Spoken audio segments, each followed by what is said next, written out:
Hi everyone, welcome back to my channel. ഇന്ന് ഞാനൊരു neck design ആണ് കാണിക്കുന്നത്. അതിന് വേണ്ടിയിട്ട് കുത്തി ഞാൻ കട്ട് ചെയ്ത് വെച്ചിട്ടുണ്ട്. നെക്ക് ഞാൻ ക്യാൻവാസിലാണ് കട്ട് ചെയ്യുന്നത്. ക്യാൻവാസ് നേരെ പകുതിയാക്കിയിട്ട് മടക്കിയിട്ടുണ്ട്. ഇതൊരു ബോട്ട് നെക്ക് ഡിസൈൻ ആണ്. അതുകൊണ്ട് നെക്ക് വിഡ്ത്ത് ഞാൻ 4 ഇഞ്ചാണ് മാർക്ക് ചെയ്യുന്നത്. നെക്ക് ലെങ്ത്തും 4 ഇഞ്ച് തന്നെയാണ് മാർക്ക് ചെയ്യുന്നത്. എന്നിട്ട് അതൊരു ബോക്സ് ആക്കി മാറ്റിയിട്ട് റൗണ്ട് ഷേപ്പ് മാർക്ക് ചെയ്തു.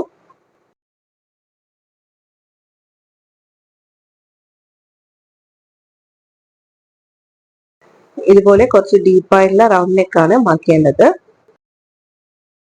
എന്നിട്ട് ഈ നെക്കിന് ചുറ്റും 1 ഇഞ്ച് വിഡ്ത്തിൽ മാർക്ക് ചെയ്ത് കൊടുക്കാം.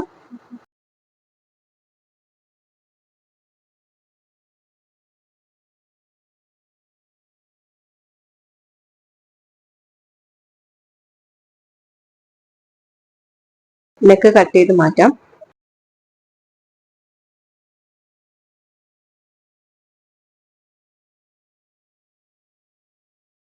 നെക്ക് കട്ട് ചെയ്തപ്പോൾ ബാക്കി വന്ന ഈ ഒരു പീസിൽ ഒരു വി ഷേപ്പ് മാർക്ക് ചെയ്യണം. അതിന് വേണ്ടിയിട്ട് 3 ഇഞ്ചിൽ ലെങ്ത് മാർക്ക് ചെയ്തു, 1 ഇഞ്ച് വിഡ്ത്തും മാർക്ക് ചെയ്തിട്ടുണ്ട്. എന്നിട്ട് അതൊരു വി ഷേപ്പ് ആയിട്ട് മാർക്ക് ചെയ്യാണ്.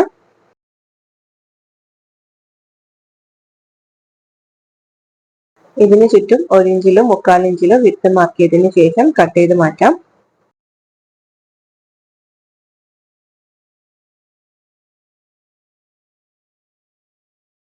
കുർത്തിയുടെ ഫ്രണ്ട് പീസ് എടുത്തിട്ടുണ്ട്. എന്നിട്ട് നമ്മൾ കട്ട് ചെയ്ത നെക്ക് ഇതുപോലെ ഇങ്ങനെ ചേർത്ത് വെച്ച് കൊടുക്കണം.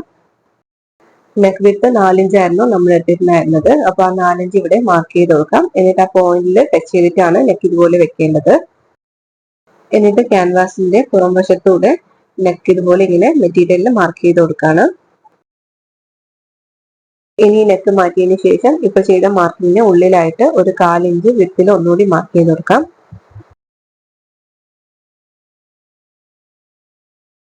ഇപ്പോൾ നമ്മൾ ചെയ്ത മാർക്കിങ്ങിലൂടെ ഇനി നെക്ക് കട്ട് ചെയ്ത് മാറ്റാം. കുർത്തിയുടെ സെയിം ഫാബ്രിക് എടുത്തിട്ട് അതിന്റെ ഉൾവശത്ത് ഈ വി ഷേപ്പ് വെച്ചിട്ടൊന്ന് അയൺ ചെയ്തെടുക്കാം. റൗണ്ട് നെക്ക് സ്റ്റിച്ച് ചെയ്യാൻ വേണ്ടിയിട്ട് ഞാൻ ഈ മെറ്റീരിയലിനോട് മാച്ച് ആയിട്ടുള്ള ഒരു മജന്ത കളറിന്റെ ഫാബ്രിക് ആണ് എടുത്തിട്ടുള്ളത്. സെയിം മെറ്റീരിയൽ ചെയ്യുന്നതിനേക്കാളും ഭംഗി ഇതുപോലെ കോൺട്രാസ്റ്റ് ആയിട്ടുള്ള കളർ യൂസ് ചെയ്യുമ്പോഴാണ്. ഫാബ്രിക് ഞാൻ രണ്ടായിട്ട് മടക്കിയിട്ടാണുള്ളത്. എന്നിട്ട് ഇതിന് മുകളിൽ നെക്ക് വെച്ചിട്ട് അയൺ ചെയ്തെടുക്കാം. നെക്ക് അയൺ ചെയ്യുന്ന സമയത്ത് നെക്ക് വിഡ്ത്ത് നമ്മൾ 4 ഇഞ്ചായിരുന്നു എടുത്തത്. അതുകൊണ്ട് രണ്ട് സൈഡിൽ കൂടിയിട്ട് 8 ഇഞ്ചിലാണ് വേണ്ടത്. അപ്പം അതിൽ കൂടുതലായി പോരുത്. ജസ്റ്റ് ഒന്ന് മാർക്ക് ചെയ്തിട്ട് വേണം നെക്ക് അയൺ ചെയ്തെടുക്കാൻ. വി ഷേപ്പ് ഞാൻ അയൺ ചെയ്തെടുത്തു. എന്നിട്ട് അതിന് ചുറ്റും ഒരു 1/2 ഇഞ്ച് മാത്രം വിഡ്ത്ത് വെച്ചിട്ട് ബാക്കി മെറ്റീരിയൽ കട്ട് ചെയ്ത് മാറ്റി ഈ എക്സ്ട്രാ മെറ്റീരിയൽ ഇതിന് മുകളിൽ വെച്ചിട്ടൊന്ന് സ്റ്റിച്ച് ചെയ്തെടുക്കാം. റൗണ്ട് നെക്ക് അയൺ ചെയ്തെടുത്തു. ഇനി ഇതിന്റെ ഉൾവശത്തൂടെ ക്യാൻവാസിൽ തട്ടാതെ ഒന്ന് സ്റ്റിച്ച് ചെയ്തെടുക്കണം. അങ്ങനെ സ്റ്റിച്ച് ചെയ്തെടുത്തു. ഇനി ഒരു 1/4 ഇഞ്ച് വിഡ്ത്ത് വെച്ചിട്ട് എക്സ്ട്രാ മെറ്റീരിയൽ കട്ട് ചെയ്ത് മാറ്റാം.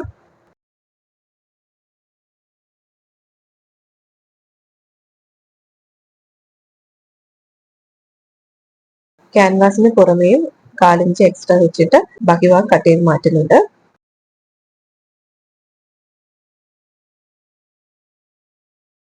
ഉൾവശത്തെ മെറ്റീരിയലിൽ സ്റ്റിച്ചിൽ തട്ടാതെ ചെറിയ കട്ടുകൾ ഇട്ട് വെക്കാം.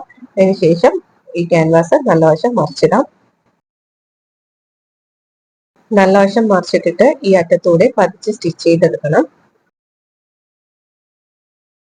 എന്നിട്ട് ക്യാൻവാസ് സ്റ്റിക്ക് ചെയ്ത ഈ ഭാഗത്തെ തയ്യൽ തുമ്പ് ക്യാൻവാസിന് മുകളിൽ വെച്ചിട്ട് അതും സ്റ്റിച്ച് ചെയ്തെടുക്കാം. കുർത്തിയുടെ നെക്കിന്റെ സെന്റർ ഒന്ന് മാർക്ക് ചെയ്ത് കൊടുക്കുകയാണ്. അതേപോലെ ഈ വി ഷേപ്പിനെ സെന്റർ മാർക്ക് ചെയ്ത് കൊടുക്കണം. നെക്കിന്റെ സെന്ററിൽ ഈ പീസ് ഇതുപോലെ നല്ല വശത്തോട് നല്ല വശം ചേർത്ത് വെച്ചിട്ട് വി ഷേപ്പിൽ സ്റ്റിച്ച് ചെയ്തെടുക്കാം. സ്റ്റിച്ച് ചെയ്തെടുത്തു. ഇനി 1/4 ഇഞ്ച് തയ്യൽ തുമ്പ് ബാക്കി വെച്ചിട്ട് എക്സ്ട്രാ മെറ്റീരിയൽ കട്ട് ചെയ്ത് മാറ്റാണ്. ചെറിയ കട്ടുകൾ ഇട്ടതിന് ശേഷം ഇത് ഉള്ളിലേക്ക് മറിച്ചിടാം.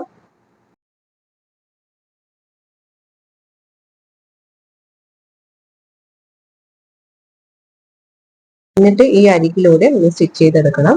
റൗണ്ട് നെക്കിന്റെ ഈ സൈഡിലൂടെ ഞാൻ സ്റ്റിച്ച് ചെയ്തെടുത്തിട്ടുണ്ട്. അതേപോലെ ക്യാൻവാസ് വരുന്ന ഭാഗത്തും ക്യാൻവാസ് ഉള്ളിലായിട്ട് സ്റ്റിച്ച് ചെയ്തിട്ടുണ്ട്. ഈ സ്റ്റിച്ച് നമുക്ക് ലാസ്റ്റ് അയച്ചെടുക്കാം. ത്രെഡ് അയക്കുമ്പോൾ പെട്ടെന്ന് മനസ്സിലാവാൻ വേണ്ടിയിട്ട് ഞാൻ ഡിഫറെന്റ് കളർ ത്രെഡ് വെച്ചിട്ടാണ് ഇവിടെ സ്റ്റിച്ച് ചെയ്തിട്ടുള്ളത്.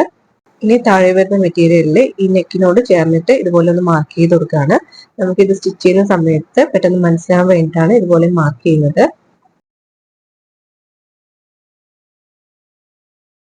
ഈ നെക്ക് കുർത്തിയിൽ അറ്റാച്ച് ചെയ്യാം. നമ്മൾ കോളറൊക്കെ സ്റ്റിച്ച് ചെയ്യുന്ന പോലെ കുർത്തിയുടെ ഉൾവശത്ത് വെച്ചിട്ട് സ്റ്റിച്ച് ചെയ്തതിന് ശേഷം നല്ല വശത്തേക്ക് മറിച്ചിടാണ് ചെയ്യുന്നത്. ഇപ്പൊ നമ്മൾ മാർക്ക് ചെയ്ത ലൈനിലൂടെയാണ് സ്റ്റിച്ച് ചെയ്യേണ്ടത്. സ്റ്റിച്ച് ചെയ്യുമ്പോൾ മെറ്റീരിയൽ അധികം വലിക്കരുത്, ജസ്റ്റ് ഇങ്ങനെ അഡ്ജസ്റ്റ് ചെയ്ത് വെച്ചിട്ട് സ്റ്റിച്ച് ചെയ്തെടുക്കണം. അപ്പൊ ഈ ഓപ്പണിന്റെ ഇവിടെ എത്തുന്ന സമയത്ത് അവിടെ സ്റ്റിച്ച് സ്റ്റോപ്പ് ചെയ്യാം.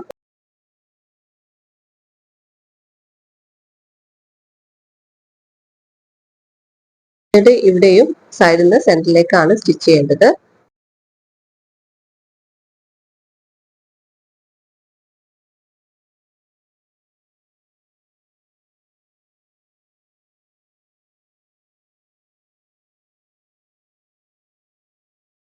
സ്റ്റിച്ച് ചെയ്ത് കഴിഞ്ഞ ശേഷം നല്ല വശത്തേക്ക് മറിച്ചിട്ടിട്ടുണ്ട്. ഇനി ഈ തയ്യൽ തുമ്പ് മുകളിലെ പീസ് കൊണ്ട് ഇങ്ങനെ കവർ ചെയ്ത് വെച്ചിട്ടാണ് സ്റ്റിച്ച് ചെയ്ത് പോകേണ്ടത്. നിങ്ങൾ കോളറൊക്കെ സ്റ്റിച്ച് ചെയ്യാൻ അറിയുന്നവരാണെങ്കിൽ നിങ്ങൾക്ക് ഇത് ഈസി ആയിട്ട് ചെയ്തെടുക്കാൻ പറ്റും.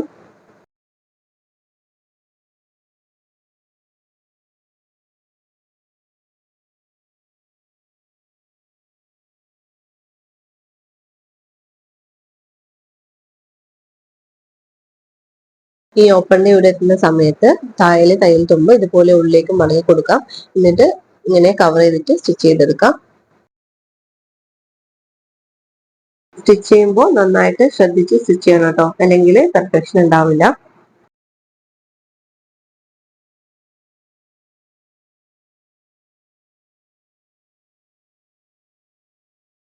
സ്റ്റിച്ച് ചെയ്ത് കഴിഞ്ഞു. നമ്മൾ നേരത്തെ ഒരു സ്റ്റിച്ച് ഇട്ടിരുന്നു, അത് അഴിച്ചെടുക്കാം. നിങ്ങൾക്ക് വേണേൽ നല്ല വശത്ത് സ്റ്റിച്ച് ചെയ്യുന്ന സമയത്ത് ഇവിടെ ഏതെങ്കിലും ലേസ് അറ്റാച്ച് ചെയ്ത് കൊടുക്കാം. എന്റെ കയ്യിൽ മാച്ചിങ് ആയിട്ടുള്ള ലേസ് ഇല്ലാത്തതുകൊണ്ടാണ് ഞാൻ ലേസ് വെക്കാനെന്നത്. നെക്കിന്റെ മെറ്റീരിയൽ പ്ലെയിൻ ആയതുകൊണ്ട് ഞാൻ ജസ്റ്റ് ഭംഗിക്ക് വേണ്ടിയിട്ട് സെയിം കളർ ത്രെഡ് ഇട്ടിട്ട് ഇങ്ങനെ റൗണ്ടിൽ ഒരു 1/4 ഇഞ്ച് വിട്ടില് ഫുൾ ആയിട്ട് സ്റ്റിച്ച് ചെയ്തെടുത്തിട്ടുണ്ട്. അങ്ങനെ ഒരു അടിപൊളി നെക്ക് ഡിസൈൻ സ്റ്റിച്ച് ചെയ്ത് കഴിഞ്ഞു. എല്ലാവരും ഒന്ന് ട്രൈ ചെയ്ത് നോക്കാം. വീഡിയോ നിങ്ങൾക്ക് ഇഷ്ടമാണെങ്കിൽ ലൈക്ക് ചെയ്യാനും ഷെയർ ചെയ്യാനും മറക്കരുത്. പിന്നെ ചാനൽ ഇതുവരെ സബ്സ്ക്രൈബ് ചെയ്തില്ലെങ്കിൽ സബ്സ്ക്രൈബ് ചെയ്ത് സപ്പോർട്ട് ചെയ്യണേ.